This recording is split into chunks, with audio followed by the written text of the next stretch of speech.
तो कल रशिया में मुझे लग रहा था कि मैं रशिया से कभी निकल ही नहीं पाऊँगा। मैं आपको एग्ज़ैक्टली क्या हुआ वहाँ पे जल्दी बताने का मैं कोशिश करता हूँ। मैं रशिया में अटक चुका था, मेरा कार्ड वहाँ पे नहीं चल रहा था रशिया में। मैं किसी तरह उड़ान उड़े से ओम्स्क जो सिटी है वहाँ तक आया। मैं 2 दिन और 2 रातों का ट्रैवलिंग था वो ट्रेन में। तो ओम्स्क सिटी में पहुँचा मैं सुबह 9:30 पे। तो अभी मैंने मैप में देखा था पहले कि ओम्स्क सिटी से कज़ाकिस्तान का जो बॉर्डर है वो नज़दीक है। तो एक बार अगर मैंने कज़ाकिस्तान में एंट्री कर दी तो फिर मुझे कोई प्रॉब्लम नहीं, वहाँ पे मेरा कार्ड एक्टिव हो जाएगा और मुझे फाइनेंशियल जो प्रॉब्लम चल रही है वो कुछ होगा नहीं। फाइनेंशियल प्रॉब्लम इतना चल रहा था कि मेरे पास खाने पीने के लिए भी पैसे नहीं बचे नहीं थे। तो इसके लिए मैं सुबह 9:30 पे ओम्स्क सिटी में पहुँचा ट्रेन से। वहाँ पे उतर के मैं बाहर आया। वहाँ पे मुझे एक टैक्सी वाला मिला। टैक्सी वाले के साथ ट्रांसलेट वगैरह करके बहुत कुछ बातें हुई। फिर उसने बोला कि अस्ताना जो कज़ाकिस्तान का सिटी है अस्ताना, वहाँ जाने के लिए मैं 5000 रुपीज़ लूँगा। शेयरिंग टैक्सी थी वो। फिर हाना करते 4500 रूबल्स में वो मान गया। तो फिर पहले तो वो बोल रहा था नहीं वहाँ पर भी कार्ड नहीं चलेगा ऐसा वैसा, लेकिन मुझे लग रहा था कि वहाँ पर कार्ड चल सकता है। तो फिर मैं शेयरिंग टैक्सी में बैठा वहाँ पे, और 2 पैसेंजर थे। वहाँ से मैं गया, मन में बहुत खुश हो गया था कि अभी मैं चलो ठीक है, अभी मैं बच गया, मैं बॉर्डर क्रॉस कर दूँगा कज़ाकिस्तान का। अंदर जाके वहाँ पे पैसे निकाल के जो चाहिए वो मैं कर सकता हूँ। जितना खाना है वो खा सकता हूँ, एंजॉय कर सकता हूँ, सब कुछ कर सकता हूँ। मन में बहुत खुश हो रहा था मैं। तो टैक्सी वहाँ से निकली। 1 या शायद 2 घंटे के अंदर हम कज़ाकिस्तान के बॉर्डर पे पहुँच गए। वहाँ पे मुझे उतारा गया और बॉर्डर आने से पहले उसने मेरे पास सिर्फ 2000 रूबल बचे थे, आखिरी 2000 रूबल। तो उसने बोला कि आपको देना पड़ेगा। तो मैं टैक्सी में उसको 2000 रूपए दे दिए। वहाँ पे उतरा मैं बॉर्डर पे, और चेकिंग के लिए मैं वो पास में गया, जो गेट वहाँ पर लगा के रखा था, पास में गया वहाँ पे मैं। और वहाँ पे वो जो सिक्योरिटी वाला था, तो उसको बोला मैंने, मेरा पासपोर्ट वगैरह बताया ऐसा वैसा। तो मुझे वो डायरेक्टली बोला कि नहीं, आप यहाँ से इलेक्ट्रॉनिक वीज़ा पे एंट्री नहीं कर सकते। मेरे पास जो रशिया का जो वीज़ा था वो ऑनलाइन वीज़ा था। उसने देखा और मना कर दिया कि नहीं, आप यहाँ से एंट्री अंदर कर ही नहीं सकते। जो सिर्फ जिनके पास प्रॉपर वीज़ा है, स्टिकर वीज़ा वगैरह, वही लोग यहाँ से एंट्री कर सकते हैं। आप यहाँ से ऑनलाइन वीज़ा का जो आपका जो है इसके ऊपर आप एंट्री यहाँ से नहीं ले सकते। उतने में हुआ क्या, वो टैक्सी ड्राइवर तो निकल गया। पैसे तो उसने मेरे ले भी लिए थे, वो चुपके से निकल भी गया, क्रॉस करके आगे चला गया। वो शायद उसे लगा होगा कि मैं पीछे से आ रहा हूँ, ऐसा लगा होगा उसको। लेकिन मुझे वहाँ से छोड़ा नहीं वहाँ पे। तो मैंने सिक्योरिटी वाला जो था कोई कमांडर, तो मैंने उसको पूरी बहुत, उसे टूटी फूटी इंग्लिश आ रही थी, ज़्यादा इंग्लिश नहीं, टूटी फूटी इंग्लिश आ रही थी बेचारे को। तो उसको मैंने बहुत समझाया कि मैं प्रॉब्लम में फंस गया हूँ, यहाँ पे मेरा कार्ड नहीं चल रहा है, वापस इंडिया जाने के लिए भी मेरे पास पैसे नहीं है, वो तो छोड़ो, खाने के लिए भी मेरे पास पैसे नहीं है। मैं पूरी तरह से ट्रैप हो चुका हूँ रशिया में। अब मैं क्या करूँ, मुझे वापस सिटी जाने के लिए भी मेरे पास पैसे नहीं है। तो उसने मुझे आइडिया दी कि आप एक काम कीजिए, आप उस सिटी में, ओम्स्क सिटी में, आप ओम्स्क कैसे वो जो सिटी है उसका जो पुलिस स्टेशन है, पुलिस स्टेशन में जाइए और वहाँ पे आप मदद मांगिए। वो शायद से आपको मदद करेंगे। नहीं तो फिर रशियन फेडरेशन का जो काउंसलिंग ऑफिस है, आप वहाँ पे जाइए, वहाँ पे बोलिए कि मुझे लैंड बॉर्डर क्रॉस करना है इस वीज़ा पे, इलेक्ट्रॉनिक वीज़ा पे, तो मेरा ये प्रॉब्लम है, प्लीज़ आप मुझे परमिशन दीजिए। तो मे बी वो आपको परमिशन दे सकते हैं, श्योर नहीं है, आप जाके ट्राई कीजिए। तो फिर मैं वहाँ से, वो जो बॉर्डर था कज़ाकिस्तान का, वहाँ से लिफ्ट लेके, वो जो सिक्योरिटी वाला था, वो जो कमांडो था, उसने मुझे लिफ्ट लेके दी एक कार में। उस कार में, और कार वाले को बोला कि मुझे पुलिस स्टेशन में छोड़े। कार में बैठा मैं। कार में एक फैमिली थी, उन्हें इंग्लिश नहीं आ रही थी, तो मैंने ज़्यादा बात नहीं की उनके साथ। उन्होंने मुझे पुलिस स्टेशन में छोड़ा। 1-2 घंटे के बाद मैं सिटी में पहुंचा। उन्होंने मुझे पुलिस स्टेशन में छोड़ा। पुलिस स्टेशन में ज़्यादा पुलिस थे नहीं, 2-3 थे, कुछ लोग भी थे नहीं, बहुत से खाली ही था वैसे। तो वहाँ पे गया, मैंने पुलिस वाले को ढूंढा और वहाँ पे बहुत कुछ ट्रांसलेट, कम से कम मेरा वहाँ पे 4 घंटे में पुलिस स्टेशन में बैठा रहा। वहाँ पे एक पुलिस वाला था, उसने मेरी बहुत मदद की। बहुत कुछ बताया मैंने उसको, मैं ऐसे ऐसे प्रॉब्लम में फंस चुका हूँ, मैं क्या करूँ क्या नहीं, बहुत से ऑप्शन दिए। वो बोला कि आज तो काउंसलिंग ऑफिस तो बंद है, आज संडे है, आज तो कुछ हो नहीं सकता। तो आप मुझे ये पता था कि मैं एयरपोर्ट से एयरपोर्ट से मैं बॉर्डर क्रॉस कर सकता हूँ, मतलब फ़्लाइट से मैं बॉर्डर क्रॉस कर सकता हूँ इलेक्ट्रॉनिक वीज़ा पे, लेकिन लैंड बॉर्डर क्रॉस नहीं कर सकता। लेकिन अगर मैं एयर टिकट लेके अस्ताना जा रहा हूँ, कजाकिस्तान का जो सिटी है वहाँ पे अगर जा रहा हूँ, तो मेरे पास पैसे तो है नहीं, कार्ड भी चल नहीं रहा, तो मैं कैसे जा सकता हूँ? फिर पॉसिबल ही नहीं है। पुलिस वाले को बोला मैंने, ये पुलिस वाले को ये भी बोला मैंने कि आप मुझे 12,000 रुपये दीजिए, मैं जैसे ही अस्ताना एयरपोर्ट पे पहुँचता हूँ आपके किसी आदमी के पास मैं वहाँ पे दे दूँगा। लेकिन वो बहुत सोच विचार करके फिर लास्ट में उन्होंने ये बोला कि हमने एयरपोर्ट पे जो हमारा ऑफिसर है उससे हमने बात की है, आप वहाँ पे जाइए, वो आपकी कुछ ना कुछ हेल्प करेंगे। तो फिर क्या हुआ कि उसके बाद उनको बोला मैंने, मुझे भूख लगी है, मुझे खाने के लिए मेरे पास पैसे भी नहीं है, मैं भूखा हूँ, सुबह से कुछ खाया भी नहीं मैंने। तो फिर उन्होंने मुझे वहाँ पे खाने के लिए भी दिया, कुछ केक दिए, चाय दी, बिठा के रखा वहाँ पे ठीक तरह से। और शाम को 6 बजे पुलिस की गाड़ी में मुझे एयरपोर्ट तक छोड़ा गया। वहाँ से 20 मिनट की दूरी पर एयरपोर्ट था, 15 से 20 मिनट की दूरी पर। तो वहाँ पे एयरपोर्ट पे मुझे छोड़ा वहाँ पे, और वो पुलिस वाला मेरे साथ में आया, अंदर आया और किसी को बोला कि इनकी आप हेल्प कीजिए, आपको कॉल किया था हमने, ऐसा ऐसा है करके इनका प्रॉब्लम। तो फिर मैं एयरपोर्ट में गया, तो वो पुलिस वाला मुझे छोड़ के वहाँ से चला गया।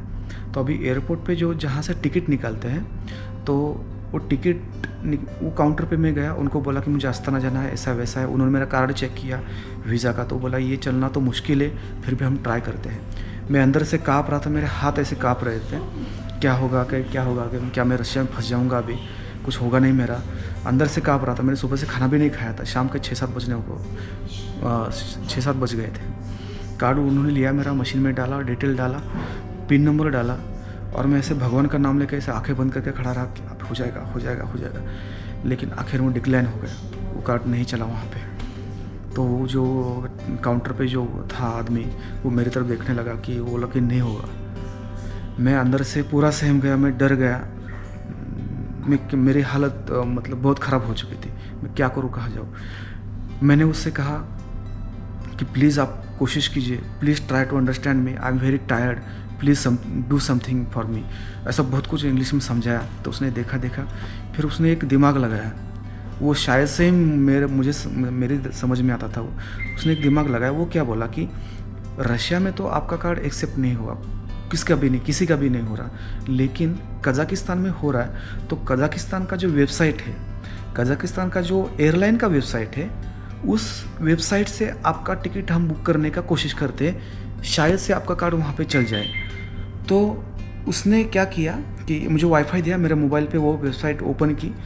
मैं उस कैप्शन में उसका नाम डालूँगा, कौन सा एयरलाइन था वो, शायद कोई मेरे ऐसा कोई फंस जाए ऐसी सिचुएशन में, तो उसको वो एयरलाइन का जो वेबसाइट का एड्रेस था वो मतलब उसका यूज़ हो सकता है।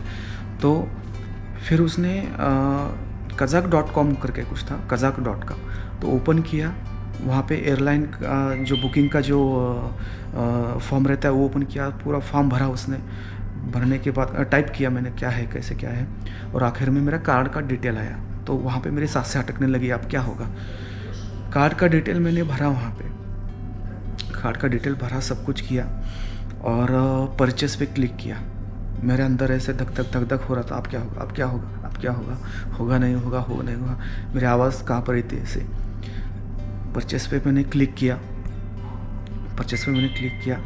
और ऐसे धड़कन ऐसे मैं मतलब हाथ लगा के बैठ गया, अभी क्या होगा। तो मैसेज आया, प्लीज़ एंटर द OTP। अगर ऐसा मैसेज आता है, प्लीज़ एंटर द OTP आपकी बैंक से, तो श्योरली मतलब 99% आपका काम होने को है। तो मैं बहुत ये हो गया, झट से मोबाइल लिया, टेक्स्ट मैसेज में गया, देखो तो वहाँ पे मैसेज है ही नहीं OTP का। तो मैं सोचा कि मर गया मैं, क्योंकि शायद से मेरा वो कार्ड जो था, सिम कार्ड, वो एक्टिव नहीं था। अब क्या होगा, गया मैं। तो फिर वापस से दिमाग में आया कि ईमेल पे भी ओटीपी आता है। वाईफाई से ईमेल तो मेरा चल रहा था ना, तो मैं झट से ईमेल पे गया। उस दौरान हो रहा था कि 60 सेकंड के अंदर आपको ओटीपी वहाँ पे एंटर करना था, नहीं तो आपका वो डिक्लाइन हो जाता। 30 सेकंड रह गए थे। मैंने ईमेल पे देखा, ईमेल पे ओटीपी आ चुका था।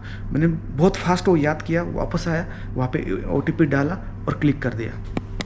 क्लिक करने के बाद मैं ऐसे फिर से ऐसे हाथ करके ऐसे बैठ गया, अब हो जाएगा, अब हो जाएगा, अब हो जाएगा, अब हो जाएगा।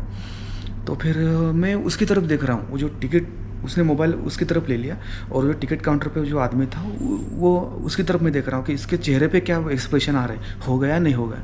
तो मुझे कुछ बोल ही नहीं रहा वो। मैं देख रहा हूँ। फिर उसने मेरी तरफ देखा और मोबाइल मेरी तरफ किया, this is your ticket and you go there. तो फिर भी मैं समझ नहीं पाया, मुझे भरोसा नहीं हुआ। मैं उसको बोला is it done, is it done?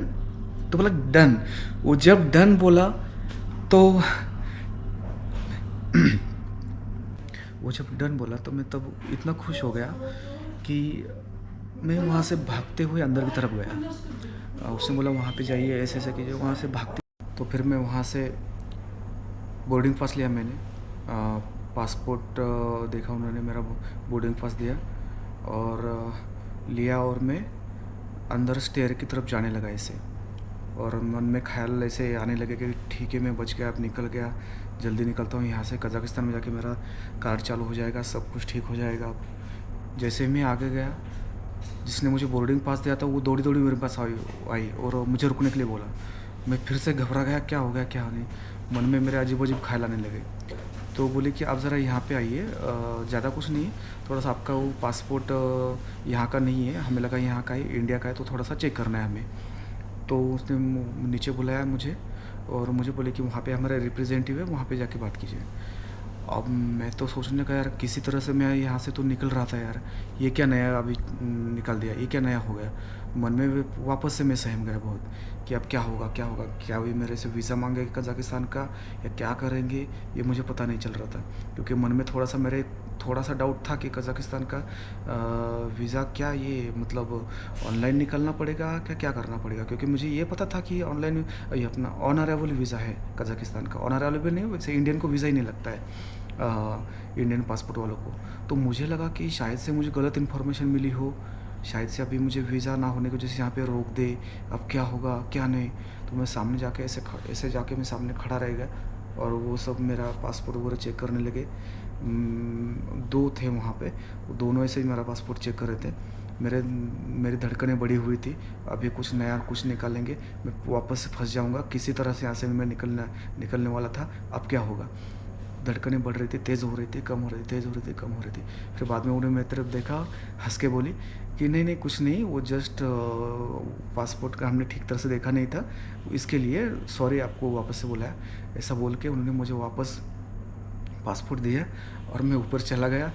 तब थोड़ा ठीक लगा, लेकिन ऊपर जाने के बाद भी मुसीबतें मेरा पीछा नहीं छोड़ रही थी। ऊपर जाने के बाद वो जो चेकिंग जो रहता है ना, बैग रखते हैं, हम मशीन के अंदर जाते हैं, तो मैंने अपने सब बैग वगैरह निकाला, सब रखा वहाँ पे और मशीन के अंदर गई। 10 सालों में कभी ऐसा हुआ नहीं, लेकिन वो बैग जो चेक जो करने वाली थी मशीन के अंदर गई और उस तरफ निकली, तो मुझे बुलाया गया और रोका गया कि आपका बैग खोलिए, उसके अंदर कुछ ऐसे ऐसे करके बोला उन्होंने। तो मैं थोड़ा फिर से, अरे क्या होगा अब, क्या होगा, क्या है मेरे बैग के अंदर, किसी ने कुछ मेरे बैग के अंदर रख तो नहीं दिया किसी ने कुछ जानबूझ के, अब क्या होगा। तो मैं ऐसे सब बैग खोलने लगा। फिर वहाँ पे एक स्प्रे था, एक्चुअली वो बॉडी स्प्रे जैसा था वो, तो उसको मैंने बताया ये है करके। फिर उसने हाथ से लिया, मेरे चेक किया, ठीक है नो प्रॉब्लम।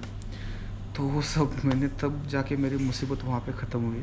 वो सब लिया मैंने, अंदर जाके लॉन्च में बैठ गया फ़्लाइट का वेट करते समय। जब तक फ़्लाइट आती नहीं है, जब तक मैं फ़्लाइट में बैठता नहीं हूँ, जब तक फ़्लाइट उड़ती नहीं, टेक ऑफ नहीं करती है, तब तक मेरे माइंड में डर था कि अब क्या होगा, कहीं मुझे वापस तो नहीं बुला लेंगे, अब क्या होगा। डिस्कवरी पे जेल अब्रॉड करके पहले एक प्रोग्राम आता था, सेम मेरे साथ ऐसा ही हुआ। जब फ़्लाइट वहाँ से निकली, लैंड हुई यहाँ पे आस्थाना में, तब मुझे अच्छा लगा। तो फिर इस तरीके से मैं वहाँ से निकल आया। जब तक एयरपोर्ट में छोड़ता नहीं तब तक मन में ऐसे मतलब लग रहा था कि यार कब निकलूँ कब। जब तक मैं एयरपोर्ट पे बैठा था तब तक ऐसा लग रहा था कि जैसे कि सब लोग मेरी तरफ देख रहे और मुझे यहाँ से जाने नहीं देंगे। ऐसे मन में मैं इतना सहम गया था मन में कि उतना मुझे वहाँ से निकलना था, क्योंकि जब तक मैं कज़ाकिस्तान नहीं पहुँचता तब तक मेरे प्रॉब्लम सॉल्व नहीं होने वाले थे। तब तक मतलब मैं बहुत ही बुरी हालत में था। जब यहाँ पे आया तब से मतलब मैं ऐसा लगा कि यार जान में जान आ गई मेरे। अब कोई प्रॉब्लम नहीं है, अब सब कुछ ठीक है, खाना वगैरह सब कुछ ठीक तरह से मिल रहा है, कार्ड एक्टिव है, यहाँ पे एटीएम से पैसे भी निकल रहे हैं, सब कुछ अच्छा है। लेकिन मन में सिर्फ एक रह जाएगा यार कि मैं रशिया का मॉस्को नहीं जा पाया। इसके लिए मैं जितना जल्दी हो सके उतना जल्दी वापस से मैं रशिया आऊँगा और रशिया का पूरा 15 दिन का ट्रिप करूँगा। और आप भी देख पाएंगे कहाँ कहाँ पे मैं जाता हूँ, क्या क्या करता हूँ। मैं जितना जल्दी हो सके उतना जल्दी फिर से रशिया जाने का मैं ट्राई करूँगा।